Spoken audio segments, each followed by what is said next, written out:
We're at one of my spots here that I've come to gold pan as a kid for numerous years. There's definitely gold in this creek, but there are a few important things to remember. So before we get started here, let's just briefly talk about some of the legalities when it comes to gold panning. As a normal person, you're allowed to go pan for gold, provided that you're not trespassing on lands or someone else's claim.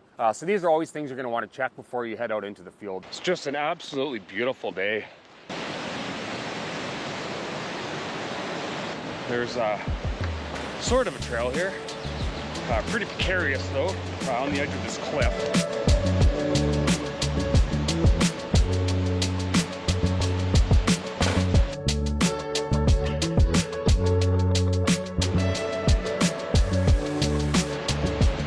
Just for the record, I'm not a professional miner, but I have had some claims in the past, so I do have some experience. I'm not an expert. Everything I'm telling you in this video is really geared towards new people, just getting an idea of what it's all about. So the spot I normally pick is almost completely underwater. There is a few pockets of dirt here. We can definitely have a look, but I'm not feeling all that confident in this spot. We may have to travel further upriver. So when you're out here like looking for gold, there's a few things you want to kind of keep in mind when it comes to the river. If you have a really long straight section of river with high flow, chances are you're probably not going to find any gold there. Gold is about 8 times heavier than water, so it has a tendency to move, but also drop out of the current when the water slows down.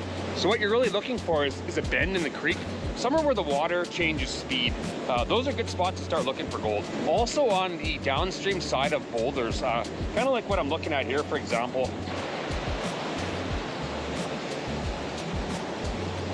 So I found a spot that I think is good. I'm gonna start digging around here. It's gonna show you guys what I'm using. For digging, I like to bring a small hand trowel.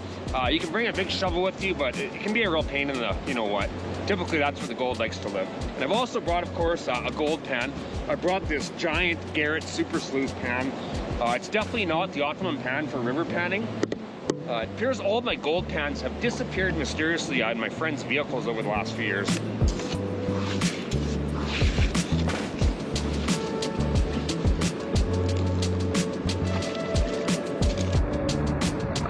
Alright, so the next thing I'm going to do now that I have all the smaller rocks at home in the pan is I'm going to start to actually gold pan. I'm definitely not a professional. I've been doing it for a while though. I have some idea what I'm doing. So let's go ahead and let's see if there's any gold in this first spot we checked for the day. I'm going to fill the pan full of water and kind of give it a shake.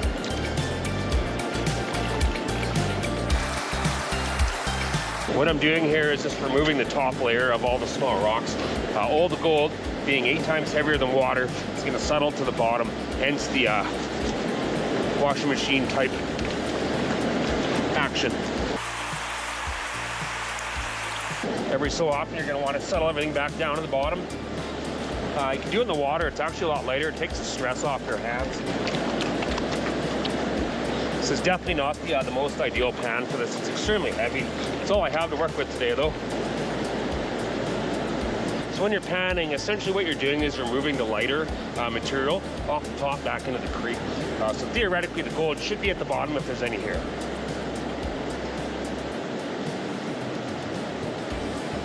It's also a good idea to kind of remove these larger rocks. They can disrupt the flow of water. Got down to the bottom of my first pan here. There's nothing, maybe one speck. Another thing to keep in mind is it makes it a lot easier if you're in the sun. Gold is very reflective. It's a lot easier to see in the sun as opposed to a cloudy day. Well, that was definitely a bust. So another good place to locate gold is actually in the moss on the rocks. So what I've done is I've gone and collected some moss. Underneath the moss there's a lot of soil, and the gold has a tendency to get caught in the moss. So I've collected all the moss here in my pan. I filled it up with water, and what I'm going to do is just kind of tear the moss apart and just kind of agitate it to release any of that gold-bearing material. So out of that moss I actually got a fair bit of material here. Have a look, you guys. So I panned that pan of moss. Good news, there's gold in here.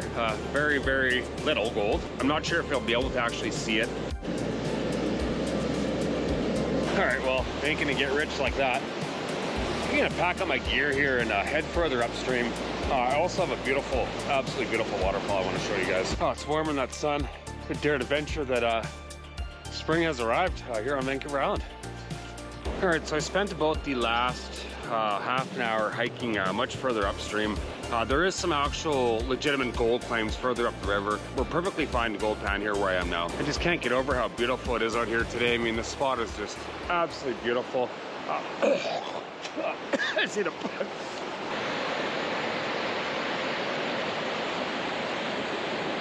Well, I'm not sure if you can see behind me, but the river here has a significant bend. It kind of looks like an elbow where the river does a big curve. The water will slow significantly, and the gold, being so much heavier, tends to fall out in these sort of back eddy kind of elbow area parts of the creek. I think it's gonna be a much better spot here. I can actually film. It's not super noisy. We're in the sun, so let's go ahead and dig a couple pans out of the first hole here.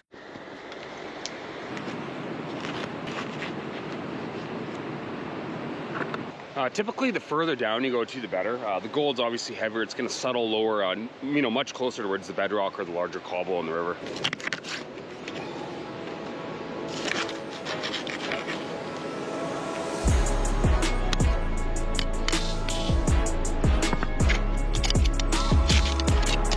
Better looking stuff. The first stuff I had was really mostly dirt. I kind of got to do some excavations here. Trying to get this rock out. It's almost ready.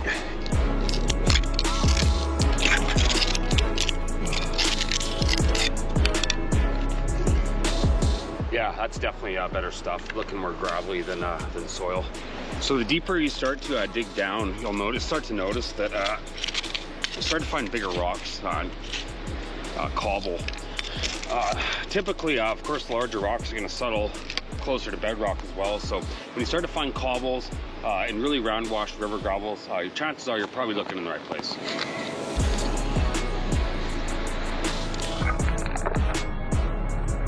I'm actually liking this hole. Seeing some pretty good material here. It's pretty hard to dig a decent hole with your mom's garden trowel. Let's head back to my little spot on the river there in the sun, and let's go have a look and see what we can find. But before we do that, let's talk a little bit about gold and the history in the Alberni Valley. So gold was initially discovered here in China Creek in about 1864. There was actually a really big article in the Times Colonist newspaper. This area that I'm in now is considered one of the oldest placer claim areas on all of Vancouver Island. So the creek we're actually on today is known as China Creek. The reason why it's called China Creek is because that back in the older days, when this gold deposit was first discovered, the majority of the miners were Chinese. And they stayed and worked these particular creek beds we are at now. They would have sat right here and panned gold in this exact spot where I'm sitting today. It was times of desperation, and they figured if they could find the gold, they could build a better lives for them and their families.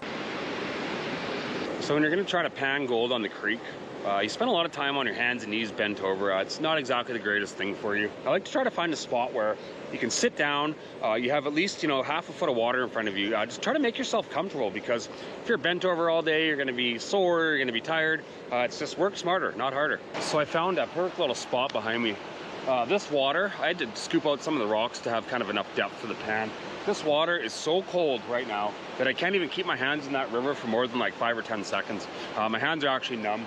It's definitely snow runoff coming from the mountains behind me.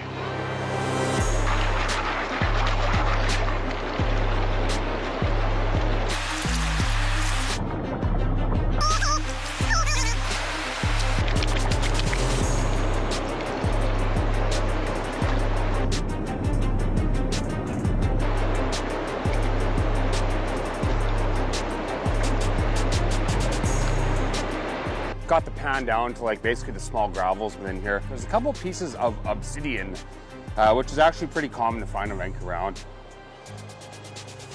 1, 2, 3 little pieces of obsidian. That's not what we're looking for though. So I've got down to the bottom of this very pan. It's really not as good as I thought. There's like 2 specks of gold. I'm not even gonna bother showing you. I'm actually really surprised that that pan was a bust. I thought that would have been an awesome spot, but that's just how it goes. It's, you're searching, you're not finding. It's part of the adventure. So what I'm gonna do now is I'm gonna head up a little bit into the bank here and have a look at some of this moss. There's lots of moss here, and moss is a very good collector of gold. All right, so before we go digging around in the moss here, let's talk about some of the old mines here on Vancouver Island. Some of the more productive mines in this area. First of all, we have the Duke of York.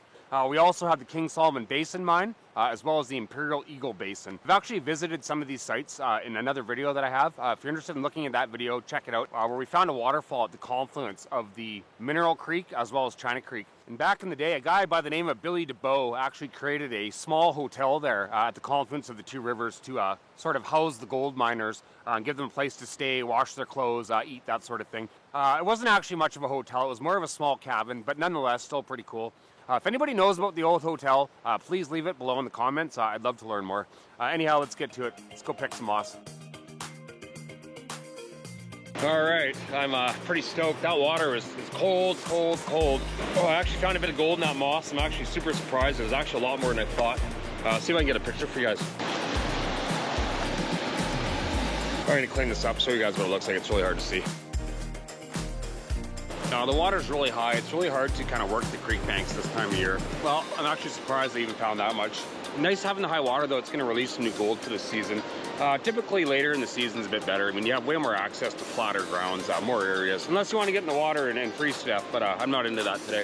All right, well, since we didn't get rich on gold here today, we can do the second best thing. Let's go check out a super, super awesome, beautiful waterfall.